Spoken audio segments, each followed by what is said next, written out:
Ya, assalamualaikum warahmatullahi wabarakatuh.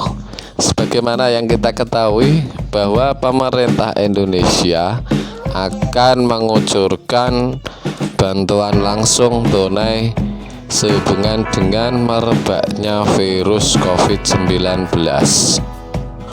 Pengucuran bantuan langsung tunai tersebut dilatar belakangi oleh beberapa hal, diantaranya adalah sebagai berikut. Yang pertama adalah Perpu nomor 1 tahun 2020 tentang kebijakan keuangan negara dan stabilitas sistem keuangan untuk penanganan COVID-19.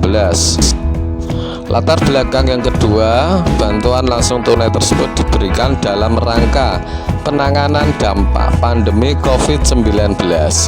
Maka dana desa dapat digunakan untuk bantuan langsung tunai atau BLT kepada penduduk miskin di desa.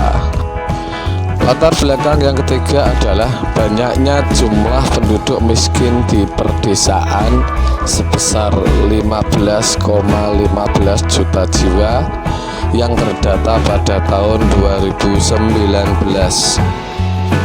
Yang keempat adalah persentase penduduk miskin perdesaan sebesar 12,6%. Yang kelima, wabah COVID-19 dapat berdampak pada menurunnya kemampuan penduduk miskin di desa dalam memenuhi kebutuhan dasar. Nah, pemberian BLT ini memiliki tujuan dan sasaran sebagai berikut ini. Tujuan dari pemberian BLT ini adalah untuk menjaga kemampuan daya beli penduduk miskin di desa akibat perlambatan ekonomi yang disebabkan oleh merebaknya wabah COVID-19 dan untuk memenuhi kebutuhan dasar penduduk miskin. Sedangkan sasarannya adalah penduduk miskin yang ada di desa. Ada dua skema yang dilakukan oleh pemerintah dalam penyaluran BLT desa.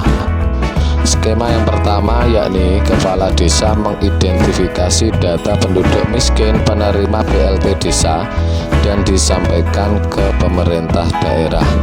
Kemudian Pemda melakukan verifikasi atas data penduduk miskin yang disusun kepala desa dan hasil verifikasi tersebut ditetapkan dalam bentuk peraturan atau keputusan kepala daerah. Kemudian peraturan atau keputusan kepala daerah disampaikan kepada Kemenkeu, Kemendes, Kemendagri, dan kepala desa. Selanjutnya kepala desa menyampaikan surat pemberitahuan kepada penerima BLT desa. Lalu penerima BLT desa mengambil BLT ke kantor kepala desa dengan melampirkan surat pemberitahuan dan KTP.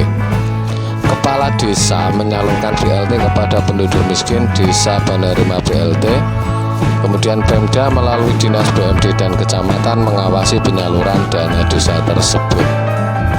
Kemudian ada skema kedua, ini adalah penyaluran BLT desa melalui Kemensos. Adapun skema penyaluran BLT melalui Kemensos itu dengan tahapan sebagai berikut. Kementerian Keuangan memotong penyaluran dana desa tahap 2 dan atau tahap 3.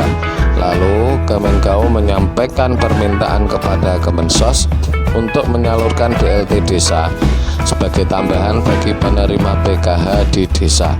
Kemudian Kemensos melakukan koordinasi dengan Kemendes PDTT dan Kemendagri dalam menentukan penerima BLT desa. Kemudian Kemensos bersama dengan Pemda atau Dinas Sosial melakukan verifikasi data penerima BLT desa. Dan yang terakhir, BLT desa disalurkan kepada penduduk miskin desa bersama-sama dengan PKH. Berikut ini adalah perbandingan BLT desa dengan program sejenisnya. Yang pertama adalah dengan BPNT atau bantuan pangan non tunai. BPNT ini diberikan kepada keluarga dengan kondisi sosial ekonomi 25% terendah di daerah pelaksanaan. Bentuknya berupa kartu keluarga sejahtera. Salah satunya dapat digunakan di e-warung terdekat. Tujuannya untuk mengurangi beban pengeluaran aman serta memberikan nutrisi yang lebih seimbang secara tepat sasaran dan tepat waktu. BPNT ini pemberian bantuannya sebesar 150.000 per keluarga penerima manfaat dan tidak dapat diambil tunai, hanya dapat dibelanjakan bahan pangan di e-warung serta dapat dibelikan beras dan telur, dan jika masih sisa dapat menjadi tabungan. Lalu yang kedua, perbandingan BLT dengan kartu prakerja. Kartu prakerja ini diberikan kepada para pekerja muda yang akan memasuki dunia kerja dan buruh atau karyawan korban PHK. Tujuannya adalah menjamin keterampilan SDM sesuai dengan kebutuhan perusahaan. Manfaatnya, pemegang kartu akan mendapat pelatihan sesuai dengan keterampilan dengan syarat WNI, usia minimal 18 tahun, sedang tidak mengikuti pendidikan formal. Adapun metode pelatihan melalui e-learning dan tatap muka dengan anggaran 10 triliun rupiah. Target pesertanya adalah 2 juta penerimaan manfaat dengan biaya pelatihan hingga 7 juta per orang. Kemudian perbandingan yang terakhir yakni program Keluarga Harapan atau PKH, program perlindungan sosial yang melalui pemberian uang tunai kepada keluarga sangat miskin selama keluarga tersebut memenuhi kewajibannya. Kemudian tujuan PKH adalah untuk meningkatkan taraf hidup keluarga penerima manfaat melalui akses layanan pendidikan, kesehatan, dan kesejahteraan sosial.